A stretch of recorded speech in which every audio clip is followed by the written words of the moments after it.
Those who make a living keeping a close eye on trees are asking people to be vigilant.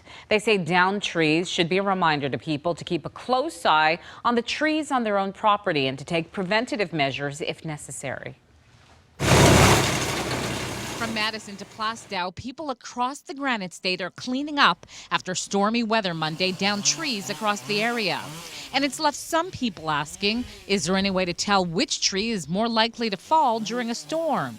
Arborist Nick Macris says you need to keep an eye on the health of a tree since diseased trees are weak.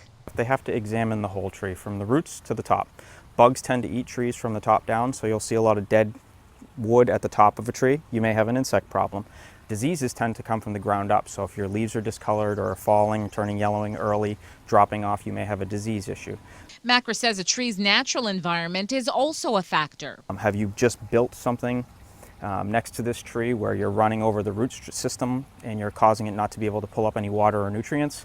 Is there tar over a good section of the root system where it's not able to take up things? He says one of the most obvious signs of a weakened tree is one that is leaning. If you have a leaning tree, it's easy to blow over in a storm. Macris also says to keep an eye on big branches that could blow off during a storm. He says to watch for inclusions or forks in the tree. You can see how the bark is gray right there.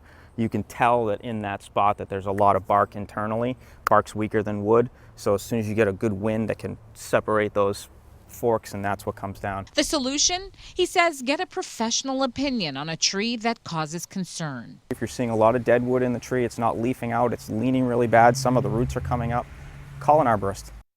And again, arborists say you should especially keep an eye on trees that have raised roots.